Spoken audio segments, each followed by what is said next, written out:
Well, good evening if you are in the room, and good evening if you're watching by way of social media. We're grateful that you've tuned in if you're at your house with your phone or your computer, and those of you who are in the building, we're glad that you are here tonight. I really believe this will be a eye-opening time. We talk about pandemic right now with COVID.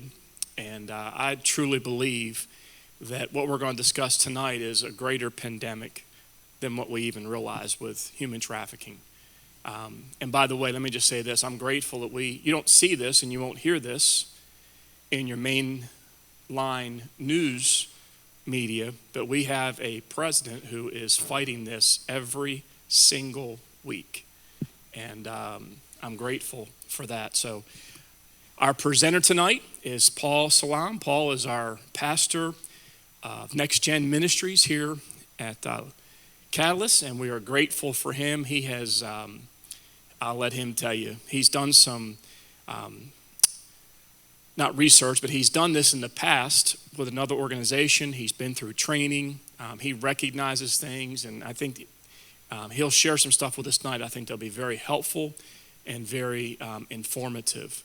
So if you are in the room and you are part of the Catalyst family, we got our new business cards in today. They're on the table to the right when you leave. So if you want to pick one up, I don't know how many of you recognize the road signs. Anybody recognize the road signs coming in? They look a little different. And so everything kind of matches. Our cards match the signs. So grab some on your way out, and it's just a way to invite folks to our service. I'm going to pray and then have Paul come up and begin the seminar. Lord Jesus, we thank you for an opportunity we have to come tonight and to learn. And I pray, Lord, that you would open our ears. I pray that you'd open our eyes, open our hearts, open our minds to what's going to be discussed tonight. I pray, Lord, that we would become keenly aware of what's going on around us. And not only aware of it, God, but I pray that you'd help us to be a catalyst of helping folks who are caught in this incredibly sickening disease that's going on in our country. Bless Paul as he presents tonight. Thank you for him. Thank you for the great job he's doing with our students and our college students here at Catalyst, and pray that you bless him tonight as he teaches. In Jesus' name, amen.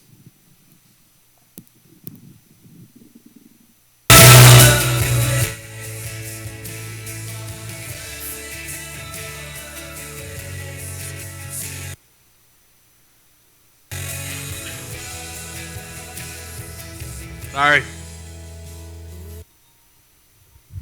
There we go.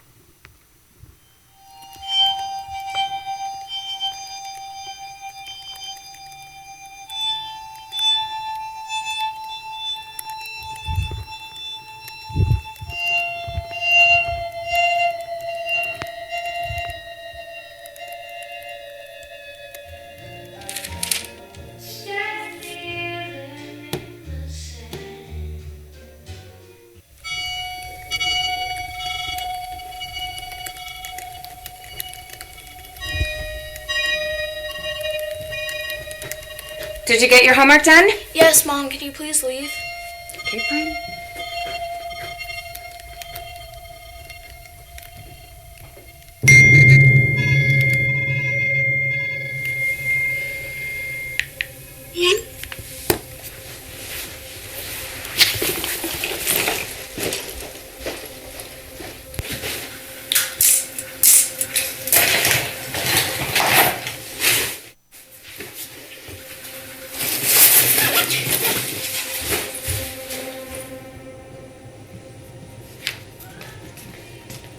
Finish my homework at Jessica's. Again? Yeah. Okay, have fun. Bye.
Hey, you have 1 hour. You have another appointment.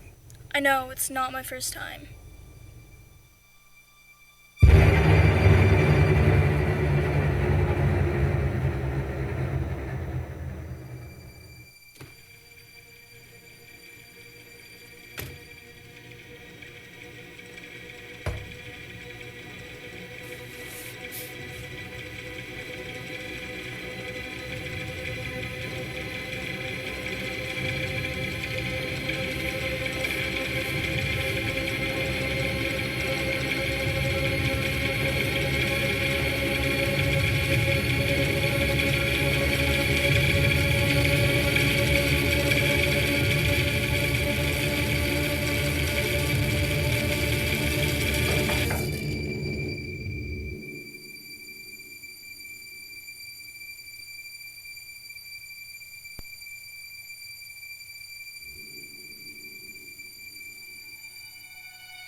That is a short film that was produced in Denver, Colorado about a year ago to highlight the reality of what some people are facing and seeing. It was called Oblivious, and it has since circled the internet for multiple million views and whatnot. It's a very real world, and I want you guys to know that some of the things I say tonight might sound alarmist or over the top real, but I don't do that because I do it because I am being an alarmist with this circumstance. In this situation, it's a very real thing plaguing this country right now, and it is absolutely disgusting. If at any point somebody has a question, please feel free to raise your hand and ask me. It's okay. If at any point someone feels they need to step out and take a breather because of what we discussed, that's also okay too. I was telling Pastor Jack that while I was putting this together the other day, I'd been a couple hours of putting the notes together and grabbing different videos and slides and doing my research again and whatnot, that I needed a break after about 3 hours of doing this, and so I got a pizza and put on a movie and just breathed for a minute, but kind of gave me a revelation that I'm blessed that I could take a break from that. There are people living in circumstances like this that they don't have that moment to take a break. They're forced constantly to be in this world. So tonight we're going to go over some things of what is human trafficking, some myths about human trafficking, facts about it, things that will help you identify the victims, things that will help you identify traffickers, and the most important aspect of it is how you can help, because we desperately need it. So first off, what is human trafficking? Human trafficking is when force, fraud, or coercion is used to make someone work or live without pay. I want to underline the fact that this is not just sex trafficking, this is a labor trafficking issue as well. And what could be a potentially even more disgusting aspect of it is that this is a organ harvesting trafficking situation as well. It's not just the commercial sex trade, although that is the dominant aspect of it. Labor trafficking and harvesting organ trafficking is also a huge part of it too. It's a worldwide problem, and it is the fastest growing criminal enterprise. It has recently surpassed arms for number 2 in the world as the fastest growing criminal enterprise. So right now, the only thing that is more popular for cartels to do is drugs. It is drugs, drug trafficking, and then human trafficking. And up until 2019, last year, it was number 3 behind firearms. Now it is number 2. So it is the number 2 largest criminal enterprise in the world. Victims can range in age, ethnicity, social, economic background, and gender. It's not just a female thing. There are male slaves today as well. And it's both boys and girls, men and women. I don't know if some of you guys got a chance to look at the bar graph. There's a bar graph on the wall out there that I put up. It shows the age ranges of the victims. And it's funny how it starts at, I think, 3 years old, and then it shows all the way to 65 years old. Age doesn't matter. Gender doesn't matter. They'll take anybody. Over 80% of it is thought to be female. So I think the last known numbers, and it's very difficult to get exact figures because it's such an underground industry.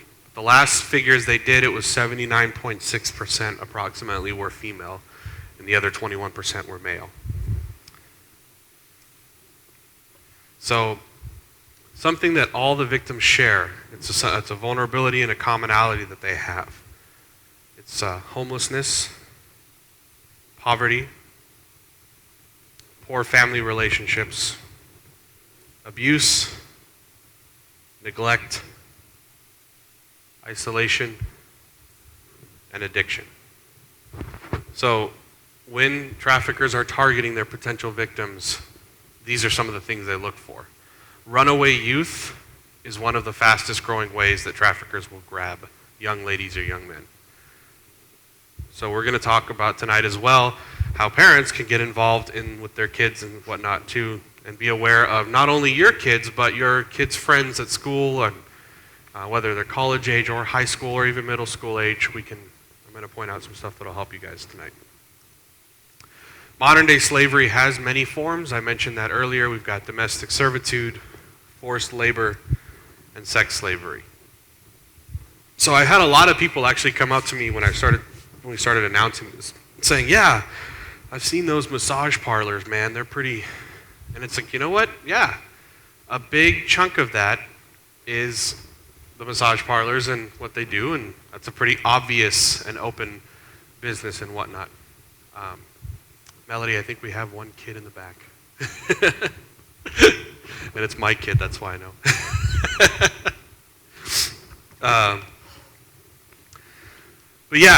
But a big one is the domestic servitude aspect of it. So those household cleaning companies, those are a front for human trafficking. The ones that send maids into homes and whatnot, a lot of times they're a front. They're not actually maids. They're there to perform specific services to the people that hire them. But a big part of it is that they do not pay these people a livable wage intentionally. So we have a big discussion right now of what is the proper minimum wage in the country, or how much is a livable wage for us. We're talking that the minimum wage, what's the minimum wage in Delaware? $9.25? Is that what it is? Yeah, so like El Paso, it's $7.75, which is livable there. These are people are getting paid like 50 cents an hour for doing what they do, if they make anything at all. So it's not just a simple, like, go do your work and we'll try to take care of you kind of thing. Any children under the age of 18 providing commercial sex is a victim of human trafficking. So by federal law, it does not matter if they are an emancipated minor and they have their rights to whatever. If they are under the age of 18 by federal law, they are a victim of human trafficking, no matter what. Some facts about human trafficking that'll help you guys out. 40 million people worldwide are in modern day slavery.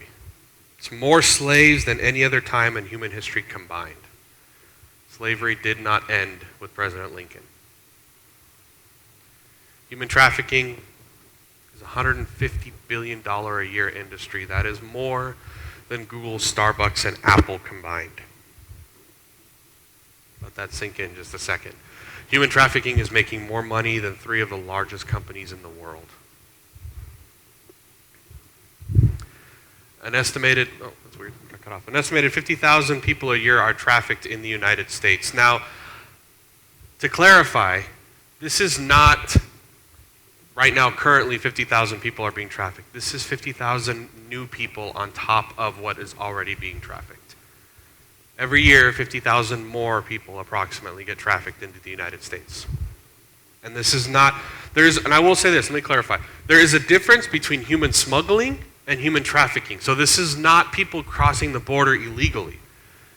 This is to try to find a better life over here or whatever. This is people being forced across borders or into the United States for the purposes of using them for the commercial sex trade or the domestic servitude trade.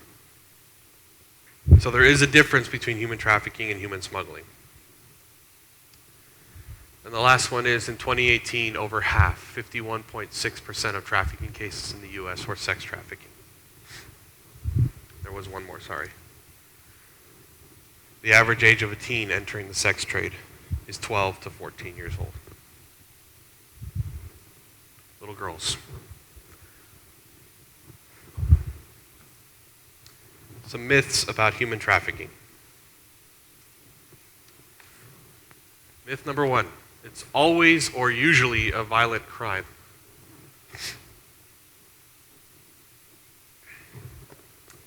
The most pervasive myth about human trafficking it involves kidnapping, physically forcing someone into a situation.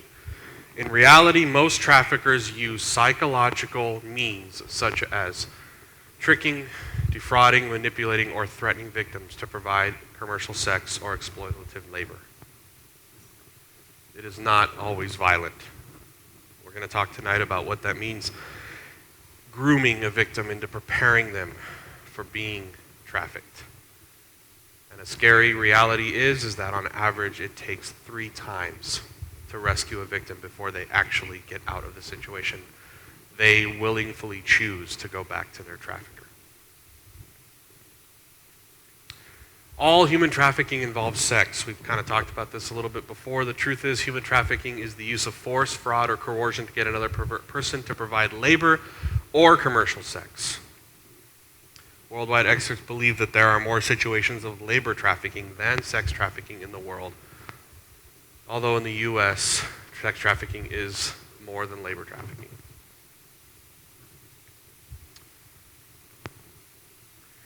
Human trafficking only happens in illegal and underground industries. See, this one is a big one. You got to pay attention to that. It is not just in the dark, dank, scary places of the world where this is going on.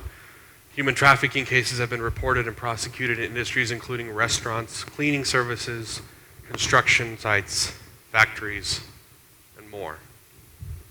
So, it could be happening. Again, sound alarmist, I know, but there's a giant construction site happening 2 blocks down the road over here. They're building something where the old Ford or something GM factory used to be. I think it's Amazon's building something there.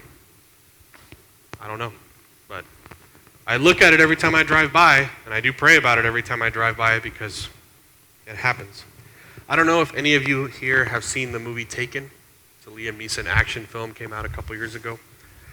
So for a fictional movie about a dad who can take down 35 guys all by himself, which is awesome, probably something I would do if my daughter was kidnapped, the aspect of trafficking that it shows in it is one of the more accurate depictions of human trafficking I have seen. They have a young man at the airport who spots the girls.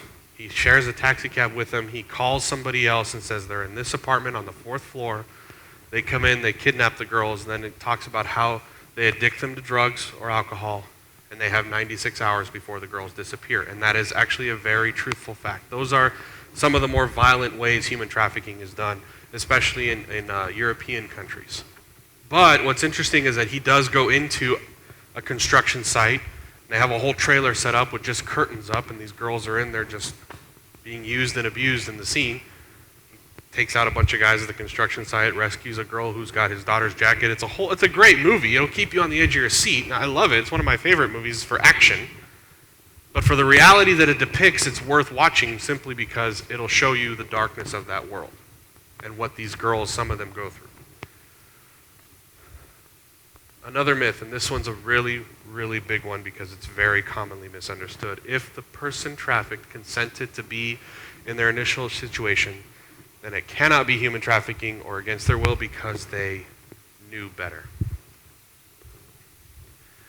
Initial consent to commercial sex or labor setting prior to the acts of force, fraud, or coercion, or if the victim is a minor in a sex trafficking industry, is not relevant to the crime, nor is payment. Traffickers are amazing at manipulating their victims into thinking that they're in a consensual situation when really they're not. They are being forced, even if they don't even realize it. That's the scarier part. Oops. All right. People in trafficking situations always want help getting out. Every trafficking situation, every trafficking victim or survivor happens along a continuum. Fear and isolation, guilt, shame, misplaced loyalty, and expert manipulation are among the many factors that keep a person from seeking help or identifying as a victim, even if in fact they are being trafficked. Like I said, on average, it takes 3 rescue attempts before a victim will not return to their trafficker because they really believe there is nothing else for them in this world than the situation they find themselves in. Okay, some signs of trafficking. Hopefully, if anybody wants my notes, please let me know. I'll be happy to email them to you. Or if you're taking notes and you need me to slow down or something, just tell me. It's okay. I want to make sure you guys get this. Like Pastor Jack said earlier, if it wasn't for knowing some of this stuff, I wouldn't have been able to make a phone call already in Delaware to help a young lady that was in trafficking. And it's funny how the people that I was with, we saw, they, just kind of saw it as well, I'm sorry that person was dressed that way. I feel bad for that girl looking that way, but I caught the other signs, and I was able to pick up on it right away. And I'll kind of go into a little bit more detail of that circumstance here in a minute. Signs of human trafficking. Evidence of physical violence. Now, it might seem like these are obvious, and they are, but when you're not looking for them, they're not that obvious, right? So, burn marks, bruising, cuts, and signs of restraint or torture. Traffickers have gotten really good at hiding the way that they keep their victims under their thumb. The burn marks, the bruising, the cuts, the signs of restraint or torture, those things can be hidden with makeup, whether it's on the face, the wrists, the ankles, or the knees. Those are the big places. So you'll either see it on the wrists from ropes being tied or they're being handled. I know it sounds crazy, but look for a bruise that looks like a hand mark as they grab them too tightly and pull them in. Look for rope burns on the knees area here, at the ankles, and even around the neck. Branding tattoos are used as a symbol of ownership. Just want to disclaimer, this is pretty gross. Not that I'm going to show a gross picture, but just the idea turns your stomach a little bit. Traffickers have gotten to the point where they make ownership a priority of the victims, and so they will brand them with tattoos to signify that they are owned by them. A couple of tattoos look like this. So this tattoo is on the collarbone, which is a very common place for it. It'll be on the collarbone, the ankles, the wrists, the back of the neck, or on the lower back, which unfortunately is a common place for so many tattoos you see nowadays in general. But this tattoo in particular is the initials of the trafficker with a crown on top of the D, which signifies I rule over you. That's what he was trying to get across when he branded this young girl. A money tattoo, signifying that you use them for profit. This one's just below the ear. And in my opinion, the most disgusting one, a barcode. This particular victim, the twos on either side of the barcode signified her rating from 1 to 3. 2 meaning she was pretty good at making them money. She also said that the trafficker put the numbers in the middle, 132,773, as the number of men she would have to sleep with before he would set her free.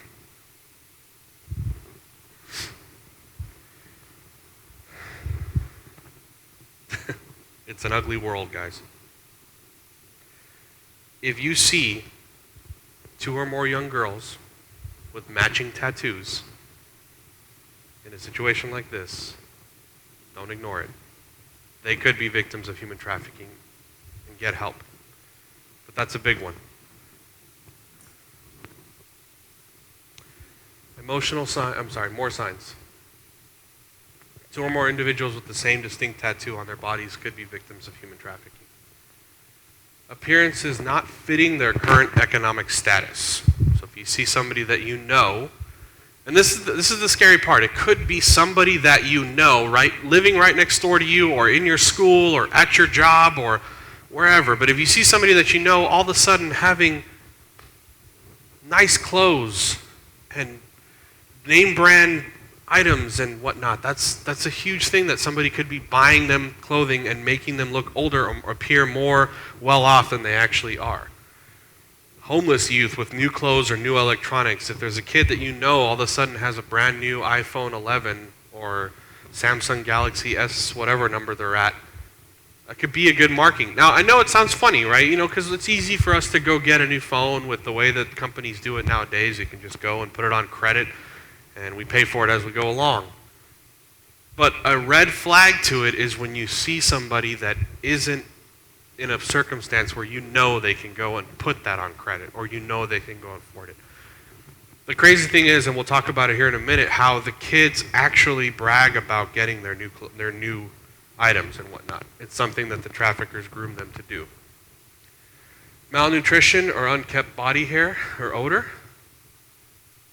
A person with poor hygiene accompanied by somebody that's well groomed and older.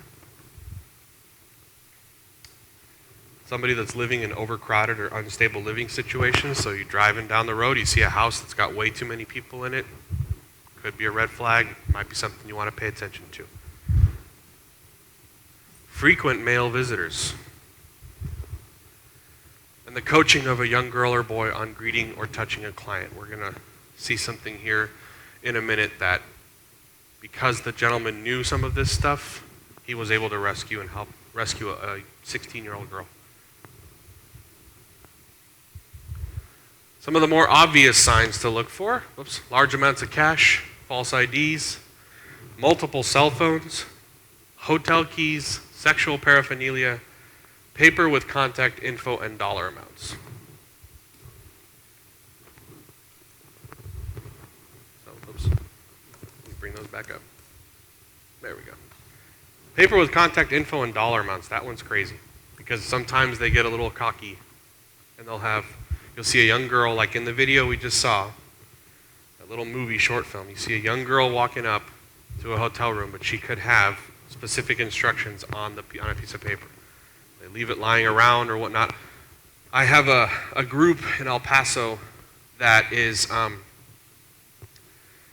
can't really mention their name or whatnot just for their safety, but they are essentially going to hotels in specific areas of El Paso where trafficking is present, and they're giving each one of the hotel employees some of this training and then a specific little pamphlet that they hand out to them that allows them to look for these signs, and it has helped. El Paso is known as a trading city. So what that means is that they'll take victims from Los Angeles, they'll take victims from Miami, they'll drive them to El Paso, and the traffickers will trade the victims and take them to the opposite area so that these people that are their clients can have new experiences. So El Paso is one of the largest trading cities in the country simply because it is right along I-10 and right in the center of the country almost. Wilmington is what's called a transport city. So Wilmington being right along the I-95 corridor, halfway between DC and New York essentially. I've learned just doing a little bit of research in Wilmington, it's a transport city. So what essentially happens is that when they have received new merchandise, as they call it, they bring them to Wilmington. They use them here to test them out, and then they decide whether they send them to New York, to Philadelphia, to Baltimore, or to D.C. So this is a testing ground for trafficking victims here, simply because of its geographic location. Emotional signs can take a physical form. Downcast eyes. Look for somebody that doesn't want to make eye contact with you, is fearful of it, lacks expression, poor posture, avoiding eye contact, or is easily startled. Now, these tips I'm giving you are in moments where you could be potentially talking to a victim. But I'm giving you tips to look out for so that if you ever find yourself in that present circumstance. Now, a big place for that, anywhere there's traveling going on. Train stations, bus depots, airports. The good news is most TSA agents in the airport and airport security have received a lot of this training. So if you see something like that in the airport, please go tell somebody. You know what? It's a girl, she's young, she's with a guy. Doesn't make sense to me why they're together. If your gut's telling you to say something, then say something. Because that's the biggest part of it, right? Relying on the Holy Spirit to kind of lead us and direct us in certain circumstances. Another sign is emotional, looking for permission before answering a question or allowing someone else to answer for them. And they have unfounded fear of law enforcement, social workers, medical personnel, or other professionals. So 4 or 5 years ago, about 3 years ago actually, I was in Raleigh, North Carolina. I was about to hop on a flight from Raleigh to El Paso. There was a young girl sitting. I sat down in my little seat right before the plane was going to board, and there was a young girl maybe 2 seats over from me. She had a really cool bag that I liked. And so I looked at her and I said, hey, that's a really nice bag. I thought my daughter would actually really like the way the bag looks. So I said, that's a cool bag. Where'd you get it? She goes, oh, it was a gift. I said, oh, okay. Do you know who they got it from? She said, no, I was just a gift. I said, oh, all right. I said, well, where are you headed today? She goes, I'm not sure. Somebody's flying me out there. So my little feelers went up right away. 16-year-old girl doesn't know where she's flying to yet. You're already beyond security. You've got your ticket in your hand. You need all that just to get past TSA. And she's at the gate or close to the gate that's boarding her flight. She may not have been. I don't know. She might have been on the other side of the airport where the actual gate was actually going to be. I said, oh, okay, well, hopefully you enjoy your flight while you're going wherever you're going, and hopefully it's you have a nice time there and whatnot. She goes, yeah, all I know is that we're going across the country somewhere. Okay. Right about this point, another gentleman shows up, and he goes, hi, what's going on here? I said, oh, I saw her bag. I thought it was cool. I said, is she your daughter? He goes, she's my little sister. Now, they did and didn't at the same time have the view of siblings. You can kind of tell when someone's related, the way they're discussing and interacting with each other. But what really tipped me off was that when I said, oh, cool, where'd you get the bag for her? And he goes, it was a gift I got it for her. I said, well, where'd you get it from? I really like the bag. And he said, I don't remember. So I'm like, okay, so now I've got 2 people with a really nice bag, and neither one of them knows where it comes from. So I looked at her and I said, so are you excited to go wherever you're going? And he interrupted her and said, yeah, we're both really excited to go where we're going. I said, where are you guys going? He goes, across the country. I'm like, okay, now we're at 2 tells, at least to me. No specifics. Nobody knows where the bag's from. I said, oh, okay, well, I hope you guys enjoy your flight and, have a good day. And he says, yeah, thanks. And he kind of took her and walked away when I said that. So I got up and I went around the corner and found an airport security guy and I said, hey, got this situation here you guys might want to be aware of. Could be totally wrong, but just want to bring it to your attention. And I described the young girl, I described the bag that she had, I described the guy and the clothes that he was wearing and whatnot. Well, I found out, they took my information down and whatnot. I found out about 3 or 4 weeks later, I got a phone call from the Raleigh Police Department saying thank you. that it actually led to a couple of people being caught in that airport, and he was one of them. So it's simple as that. I just asked her where she got her bag. But a young girl, 16, not knowing where her bag's from, not knowing where she's going, not knowing why she's going there, those are little telltale signs. Because traffickers do not share a lot of information with their victims. And I do remember that she didn't really look at me when she was talking to me, but that wasn't as much of a sign as what I was asking her. But I gave a little bit of investigative questioning into the situation. Victims are often warned that if they get help or run away, their families or loved ones will be in danger. And so that's a really big one. We'll show you guys here in a minute too. I got a couple videos coming up that'll kind of help back up what I'm saying here. Victims of human trafficking often do not self-identify as victims, and I've talked to you that before. With the way that they are groomed and taught and spoken to, they don't look at themselves as victims. Some behavioral changes that we should see in people. This is if someone has not been trafficked and they begin to become trafficked. These are some of the things you can look out for that may give that away. Their attitude will drastically change, which is kind of an obvious one.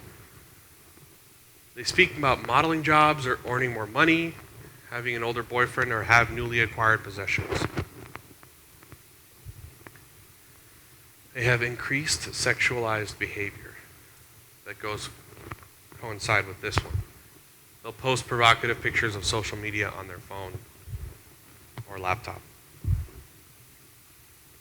If your friend, if your daughter or your son comes home and says, man, so-and-so's all of a sudden started posting a bunch of pictures of herself in weird situations, or she's kind of acting like a slut, honestly. Don't bypass that. If somebody goes from, yes, a trendy, taking pictures of themselves at the beach, or trendy pictures in a store, or whatever, they have the selfie going on, okay.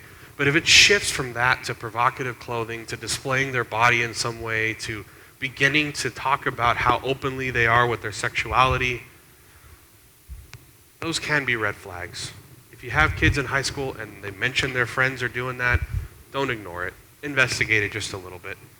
You'll be able to find out within 5 or 10 minutes of calling the parent or talking to the kid themselves if they're in a dangerous situation or not. But don't ignore those signs of if they begin to put themselves out there in a more sexually provocative way. And then they'll go as far as making references to escort websites. Some more behavioral changes that you'll notice is that victims often work long or unusual hours. Why? Because they're working at night, under the cover of darkness. They'll stop attending school. They'll become unreliable, dishonest. They'll seek isolation. And they'll seek isolation. And because of grooming, a trafficker will do with a victim. Victims can develop an emotional bond with their trafficker, which keeps them from leaving and causing them to return. So all the things I just mentioned in the previous slide, this is a process of grooming that a trafficker will take a victim through. They'll begin to take more of their time. They'll begin to encourage them from stop doing things that they're used to. They'll begin to encourage them to lie, and then they'll begin to pull them away completely from anybody that can help them. Ooh, a scary one, at least for me. I got 2 daughters. Trafficking in the internet. Online traffickers look for specific vulnerabilities when searching for victims. Young age, low self-esteem, broken family, limited supervision, and few friends. This is where I encourage the parents. I don't care how much your kids get mad at you or hate you for wanting to police their phones. Just do it. Obviously give them the freedom that you know you can trust them with, but get them to hand over their phone once in a while. Look through it, see what's going on. Have an open, constant conversation with your kids about it. There has been time after time after time where a young girl or a young boy has been groomed by a trafficker through social media. They make friends with somebody they don't know. They begin to build a relationship with that person, and then they eventually meet them, and it grows worse from that. Kirk Cameron has a really good documentary out right now. It's all about what social media is doing to our kids. And in the process of that, he meets a man who had his 13-year-old son targeted by an individual. The individual made a fake Facebook account as a girl, pretended to be someone that was giving his son compliments and love and care. The son ended up wanting to get to the point where he wanted to meet this person. Well, luckily, by the grace of God, the dad found out about it before it got to that point. Now this dad is on a whole huge campaign of pay attention to what your kids are doing on their phones. But it unfortunately had to have a massive awakening for him to see that his son was on the verge of going and meeting a total stranger from the internet. Well, when the dad did some deeper investigation, he took all the notes from everything, he took the Facebook page, he took it all printed out, he ended up handing it to the local police department, he handed it to the FBI. And the dad himself did some deeper investigating, and he found the guy. The man that he found was a middle school coach. He called the guy on the phone. It's actually kind of a cool story.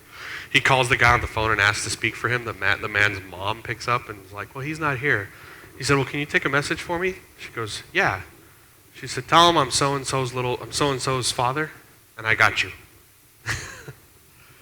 Later that day, that man was arrested on his school grounds and taken. And it turns out that he had a whole slew of people that he was attempting to victimize. Please leave an open communication with your kids, grandkids. They need it. They have more information now at their fingertips than we ever did. And even I'm 34. So I'm not like too far removed from that generation, but even for me, growing up in the 80s and growing up in the 90s, I remember social media to me was 5 bikes laying out in the front yard of somebody's house. Like that's how we became friends. You know, if you wanted to unfriend somebody, you just didn't pick up the phone when they called anymore, right? Like kids today are desperate for the new iPhone, and I was desperate for one of those old see-through phones. I don't know if you guys remember those things. You could like see all the inner workings of the phone. Here's a funny one. I'll just put a little humor in it. Ask your kids today why you say hang up the phone and see if they can answer that question. Or ask them, why does the phone app look like this on an iPhone? I asked my nephew that a while ago, and he couldn't answer the question. He didn't know. There's a really, really funny video circulating. I'm just putting this in there for a little humor and a little lightheartedness. There's a really funny video circulating YouTube right now of 2 young boys trying to use a rotary phone. And they're dialing, and they keep messing up, right? And they keep starting over again. And the dad's laughing the whole time. And they're like, what's so funny, Dad? And he's like, well, you guys, but here's the biggest thing. In the whole video, they don't pick up the phone. They don't take it off, they don't lift it so they could dial. They just start dialing in hopes that it works. So we grow up in a totally different generation and in a different day and age. And yes, we were still afraid, but my thing was be home before dark. Or you see those, I don't know if you've seen the pictures on Facebook where it shows like a street lamp turning on and it's like everybody in your neighborhood knew what this meant. It meant get home, right? Not anymore.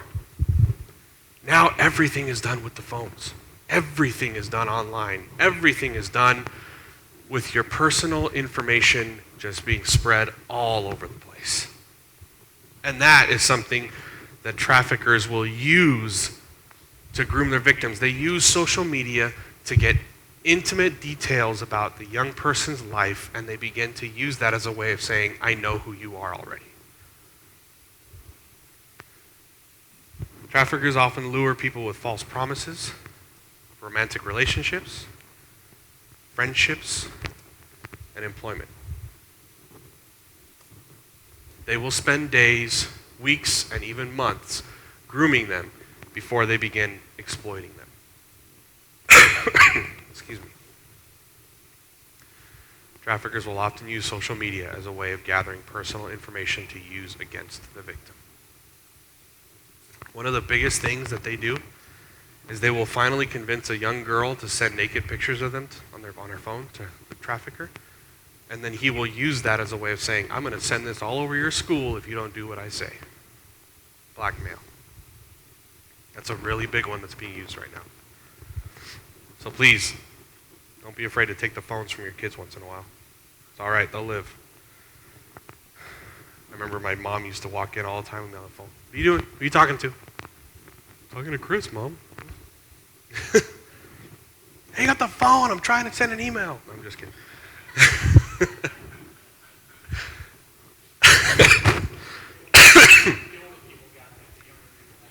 Right, yeah, there's a couple young people in the crowd that are like, what? The phone. I'm at the very tail end of this little bug that hit me. My kids went back to school, and they got around other kids, and everybody got a little cold. Don't worry, it's not the other thing. And don't worry, Jack, I'll wipe this down before I give it to you on Sunday. Oh, what's going on? Is it rubbing against my beard? There we go. Okay, signs of a trafficker. They are masters of manipulation and control. They're overly attentive. They like to offer expensive gifts. They ask to keep inappropriate secrets. And they make the victim feel like they owe a debt. Like I said, they will take a nude photograph from their child's phone or get them to send it and use it over their heads. But the biggest thing about it is that they spend so much time loving on this person before they take advantage of them. So that when they're taking advantage of them, they feel like it's still a part of me is being loved. Scary quote. After being arrested, one trafficker said, I simply told them what they wanted to hear. It's sad that he put the word simply in that sentence. I simply told them what they wanted to hear.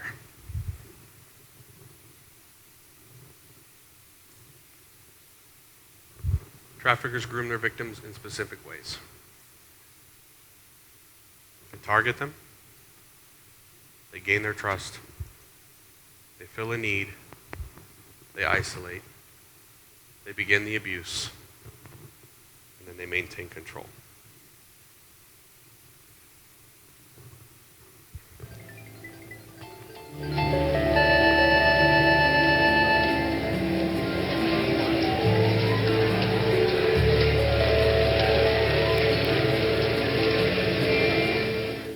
I was born and raised in a small town in Southern Oregon, and I was a good kid in school. I grew up in a normal middle-class family.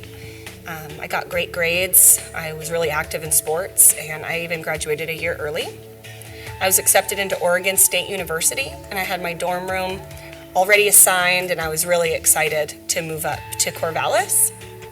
But that summer I got pregnant by my boyfriend, and I had to make a real tough decision whether I was going to keep my baby and unenroll from university or get an abortion and keep it all a secret. And that was a really tough summer for me. After I had the baby, I had some friends that had gone up to U of O to go to college, and they had an extra room in one of their apartments. It was at that time that I met a boy or a guy who pretended to take interest in me. I really thought he liked me, and we got along really well. He was really funny and charming, and he had a nice car, and he always picked up the tab. He had nice clothes. He told me he was a record producer, that he had a band up in Portland, and that's why he frequently went out of town. There's a saying that says when you take a child by the hand, you take the mother by the heart. And I really think that's what happened for me, because I had this new little girl and this man who showed this desperate attention towards her, like he wanted to really help make this family that I really wanted for my daughter. And he invited me to move in with him after about 6 months of dating, and I was really excited. And I brought him down to Southern Oregon to meet my family, and everything seemed fine until we arrived in Las Vegas. He said we were moving there because that was the entertainment capital of the world and being a record producer and having a band, that's where they were going to get the most gigs and the most jobs, and that's where his job was leading him. So I desperately wanted to go with him, to be with him, and to start this family that he promised me. He pulled up to an escort service, and he said, "This is how it works in Vegas. I've spent a lot of money to get you here. I put first and last on an apartment. I filled your fridge up with food, and you're going to need to earn that money back." And I felt trapped. I felt like, how am I going to get out of this? And you didn't know if you were going to live or die. You didn't know what he was going to do or what he was capable of, and so it was really scary. I can remember just running through the casino thinking, like, these people don't even have a clue what's going on. They're just, cha-ching, cha-ching, Las Vegas, yay! And they're doing all this stuff, and I'm running for my life. I'm running from a man that has forced me into doing things that I didn't want to do. When you have a trafficker that's waiting at home with your child and says, if you don't bring home $1,500, you're going to find your daughter out on the corner, I think I was probably more frightened to go home than I was to be in the room. Because if you got robbed, it was your fault for being stupid. If you got raped, it was your fault for not watching your back. Anything that happened to you was typically your fault, and you incurred more punishment for allowing those things to happen to you. So it made you always walk in fear of your trafficker.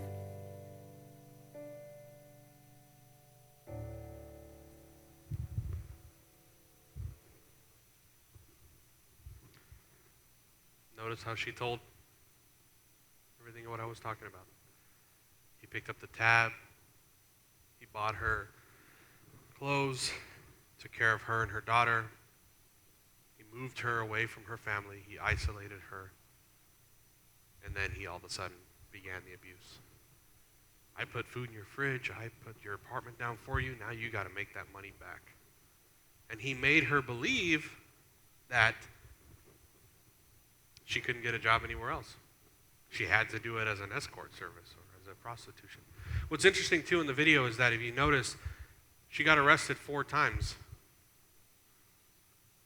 And all 4 times she kept getting released and back out there again. 4 times. Now, this was back in the early 2000s when this human trafficking thing wasn't on the radar as much as it is now. So I get that. But still, how scary is that? 4 arrests, and they didn't catch on to the fact that she was being held against her will. It's a young lady named Rebecca Bender.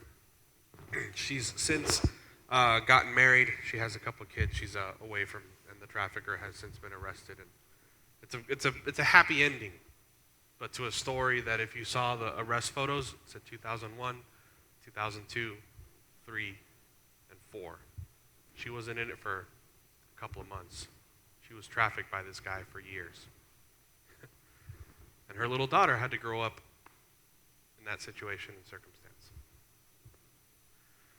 All right, now we finally get to how you guys can make a difference. When and how to help. Observe everything that I've spoken to you guys. Now, I get the fact that I just gave you about 8 years worth of experience in 45 minutes. So if you have questions, like I said, if you want my notes, if you want some more information and whatnot, please reach out to me. I'd be more than happy to love you guys and to train you guys a little deeper and give you some other further examples of how we can do this. But observing, look for the signs, and don't overreact. If you see somebody that you might think is being trafficked, do not run up to the person. I can help you! All the trafficker is going to do is take that little girl and disappear real quick. They have that ability. Make note of descriptive information. So their clothing, facial features, scars, tattoos, their gender, their location, and the car make and model and the license plate if you can. So this young lady that was up at the Claymont area, she was on Philadelphia Pike by the Ritas there. So there's a couple things that tipped me off to her. Obviously the biggest one, we all kind of said, well, I feel bad for that girl. She's 16 and wearing a midriff shirt and a skirt down to here and whatever. That was part of what kind of like, okay, that's a little bit out of the situation, a little bit out of the ordinary here. But there was a couple things that when I looked, after I caught that, I thought about her actions, and it kind of cued me to a few other things. So one of the things that I saw was a Cadillac Escalade, a white Cadillac Escalade with chrome rims had driven past her and honked, and she acknowledged the vehicle. So that was just like a little red flag to me, but you know, I get it. A simple thing like that, you could think, well, she's just saying hi to her friends or whatever. But the two guys in the vehicle, I saw them drive by. They looked like older men. They were dressed nice. A lot of the cues that we see here. But one of the biggest things that tipped me off to her, and we'll talk just a little bit about this here in a second, but one of the biggest things that tipped me off to her is I mentioned earlier how they have a fear of law enforcement or medical professionals. One of the biggest tip-offs that I saw was that she was walking down the street on the left side, and there was a fire station. Before she got to the fire station, she crossed the street to our side, walked on the other side of the fire station, and when she went down the road a little bit later, she crossed back. So she missed the fire station completely. And it was funny is that when that Escalade drove past and honked at her, it was just a little bit outside the fire station, but close to the Ritas where we were. So to me, that was enough information to say, I'm going to make a phone call. I called the National Human Trafficking Hotline, and they do the job of dispersing that information as necessary. But the simple thing, I called, I said it was a blonde young girl, looked like 16, 17 years old. She had a green midriff top on, a tan-colored skirt. She was driven by with a white Escalade with chrome rims, decked out, blacked out windows, but I could see that there were two male drivers in there. She acknowledged the male drivers. It was in front of the fire station. I told him, I said, I'm new to the area, so all I know is that on Philadelphia Pike, I don't know cross streets or anything, but I do know that we were in front of a Rita's Water Ice, there was a Dunkin' Donuts to our left, and there was a fire station across the street. And they were like, thank you, that's enough for us to kind of narrow something down if we need to. Unfortunately, I don't know what's going on I know for a fact that they have sent people to investigate there. I don't know what's going on with that little girl. That's something that they don't continue to tell you simply for the safety of the individual who made the report, myself. But those are things that you look out for. Once I caught the signs that gave me enough of a red flag, I noticed the surroundings where we were, and I was able to kind of give them something more than just I saw a girl walking down the street. So pay attention to those things, notice what they are. So don't be afraid to observe, don't be afraid to speak up. This is if you have enough guts, because it does take a little bit of guts to do this, to actually speak directly to the suspected victim. So I didn't do it intentionally at the Raleigh airport, but as I started catching the signs, I continued the conversation with her, with the girl with the bag. But speak directly to the suspected victim. Start a conversation and engage small talk. Ask about their school or their work. Ask them if they're from the area or do they like the area that they're in. A lot of times victims won't know where they're at or what they're doing here, or they don't have any kind of specific details because the trafficker doesn't want to give them that kind of stuff. Doesn't want to give them an escape plan. So he might say, well, we're going to Delaware, but he might not say where. Or he might say we're going to Pennsylvania, but not necessarily say Philadelphia. Or if he says Philadelphia, they're not going to say what part. They're going to give as little details as possible, and the victim should know as little details as possible. So something you can do when you're speaking to them is to ask them for basic information about the area or about their school or their work or something that they do. If a victim appears fearful, looks to someone else before answering, or refuses to make eye contact, you may want to seek help. Never engage the suspected trafficker, as this could put you or the victim in danger. When I finally put the pieces together in the Raleigh airport that there might be a situation with a trafficker and a victim, I left the conversation and went and sought airport security. This is actually a pretty serious one. Do not engage the trafficker in any way. It could put you in danger. Remember, these guys are doing something illegal and they will continue to hurt and do the illegal things they need to do to continue their criminal enterprise. It could put you or your family in danger. Now, If I was in a situation where I had my wife and kids with me, I would observe and then make a report. I would not engage. By myself, I might engage a little bit, not the trafficker, but the victim. Be smart about the situation you're in and realize the protection of those that are around you as well. But do not ever try to engage the trafficker, and do not ever try to call out the trafficker in front of everybody. Not only will it put you in danger, it'll put the victim in danger, and then they'll disappear. I'm telling you, they are masters at vanishing into the night. If you suspect the trafficker is present, just back off, find a safe place, and call 911.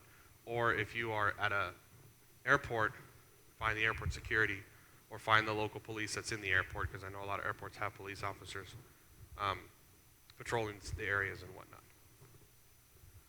Never, ever attempt to rescue a victim yourself. Like I said, most of these girls have been groomed into thinking that the situation they're in is normal and it's okay. If you try to pull them away, they might scream for help, it might alert the trafficker, and we could have a whole mess of problems. And not only that, the sad part is that some of these traffickers, the real, true sad part, some of these traffickers have legal documents for their victims. And what they can do is if you try to take the girl and say, I'm rescuing her, they could file a kidnapping report on you. They could turn it around on you. It sucks. It's sad and it's scary, but now, do I know of an awesome little Chinese woman in San Francisco who will remain nameless that literally busts down the doors of massage parlors, grabs girls and run? Yeah. I know of one lady doing that in San Francisco, and she's freaking awesome. She's about this tall, weighs 100 pounds, soaking wet with rocks tied around her ankles, but she walks into a massage parlor, and she grabs the girls and runs. And she has a safe house in San Francisco. Okay, cool. She's G.I. Jane, like she's doing some awesome stuff. But I don't recommend that for the typical person. All right? She's a very strong believer, too. It's really cool how she rescues these girls and then gets them the help they need. She actually has an organization that she rescues the girls and she has them out of San Francisco within 12 hours. She isolates the trafficker from the victim. But she's been doing it for a long time. Granted, this was actually about 10 years ago. She may not be doing it anymore. She was already pretty old then, but I don't know, man. Some people are pretty tough, but she's awesome. Oops, report. So we got observe, speak up, and report. Always report what you see to professionals. If the situation is with a minor, call 911 immediately. As I stated before, any situation with a minor in the sex trade industry is sex trafficking. It doesn't matter the situation. If you see something, say something. It's the biggest thing you can remember. If you see something, say something. It was just a 13-minute ride, an $8 fare, but in that time, California Uber driver Keith Avila could sense something was wrong. He says the girl in his passenger seat wore a surprisingly short skirt. It struck me as odd because she was so young and she was dressing like that. And he says the two women in the back seat were giving the girl strange instructions, like this. When you're hugging him, just ask, do you have any weapons? Pat him down. So after dropping off the trio at a hotel, Avila quickly called police. There's a police officer. During a Facebook live stream, he described what happened next. Officers arrived and arrested the two women, saying they arranged for the girl to have sex with a man.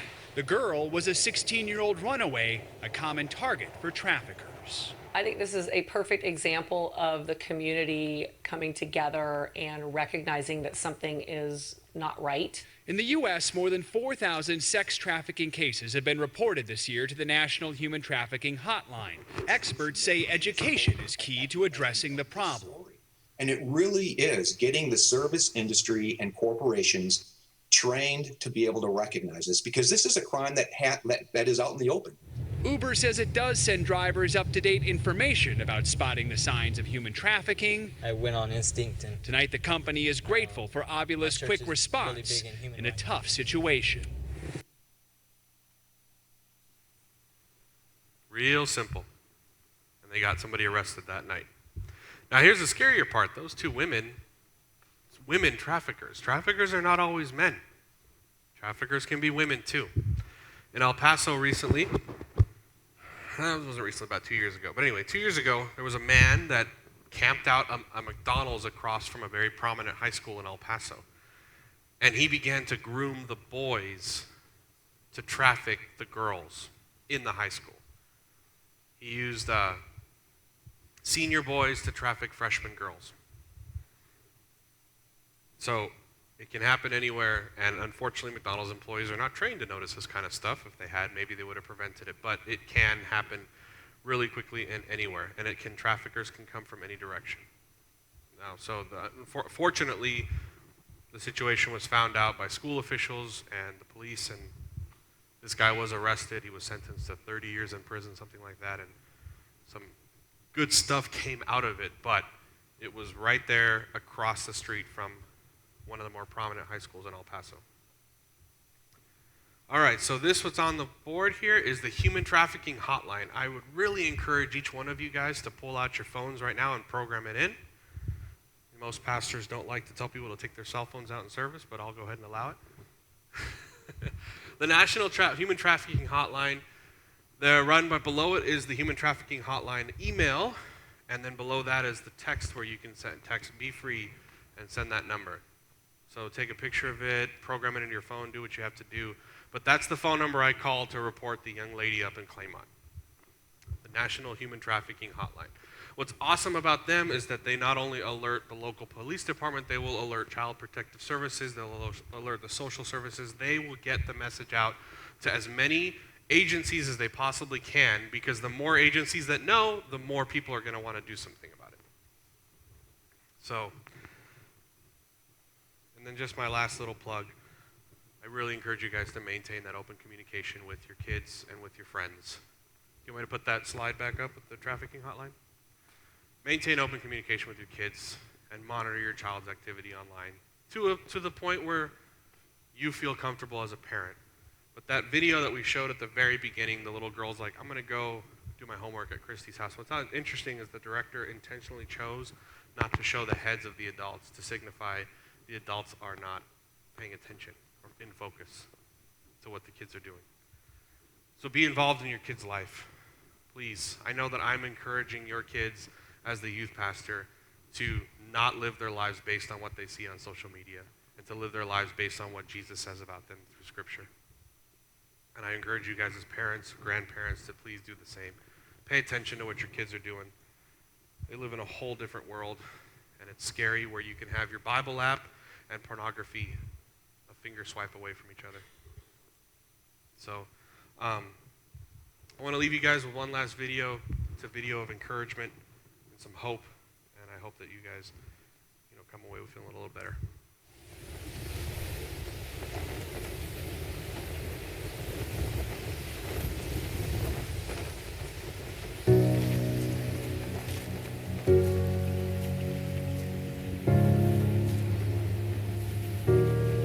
You are not hidden.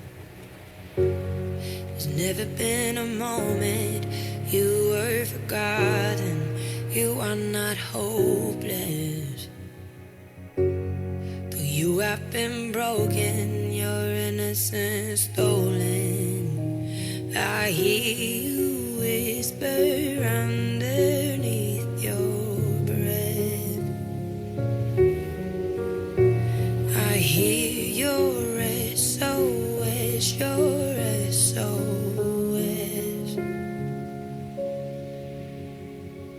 I will send out an army to find you in the middle of the darkest night. It's true, I will rescue you.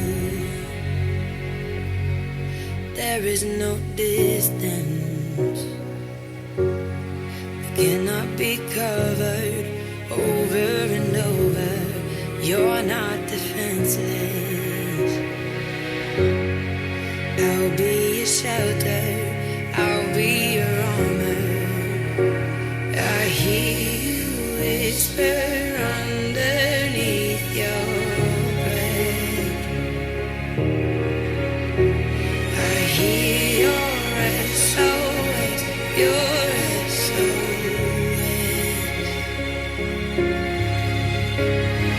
I will send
man in that video hugging the little boy, and you saw him giving his dog tags. He's part of a team called Operation Underground Railroad. His name is Tim Ballard. He is one amazing dude. I have a pleasure of meeting him a couple years ago. Former CIA operative that now runs operations all over foreign countries rescuing children out of human trafficking. Everybody that you saw in that video was a rescued child, and everybody whose face was blurred out was an arrested trafficker. They are killing it overseas. Sound of Freedom is a movie that's about to be released based on his life and what he's doing right now. So if ever a man deserves like a Nobel Peace Prize or a humanitarian award, it's this guy. But Tim Ballard is an amazing gentleman. If you want to get further training on what I've spoken tonight, Operation Underground Railroad, OURrescue.org is a great resource, and they will give you a little further. I want to say one last little thing and then wrap it up because I know I'm a little bit over time. But this situation in our country isn't going to change overnight. It will change with people like us getting information and reaching out. But I think one of the biggest things that it's going to change it, if not the biggest thing that will change it, is the power of God moving. Prayer is our biggest tool. And just like Tim Ballard and his team right now are proclaiming freedom for the captives all over this country, or all over the world, we had a Savior come 2,000 years ago that proclaims freedom to the captives now. And so just like these victims need Jesus, these traffickers need Jesus too. Probably a little more. But his grace is sufficient for each and every one of them. And so I know that you guys all here, or at least most of you here, are followers of Christ, and I encourage you that if you're not, to please come talk to me, and I'd love to introduce you to him. But he is someone that can bring restoration, peace, and freedom across this country and in this world. And right now, the country seems more divided than it ever is, but at the same time, churches across this country are uniting in a greater way than we've ever seen before, too. And they're uniting under one banner, and that's Jesus. So I encourage you guys to be praying for this tonight, to continue praying throughout your lives for this to come to an end. And if you see something, say something. Thank you, guys.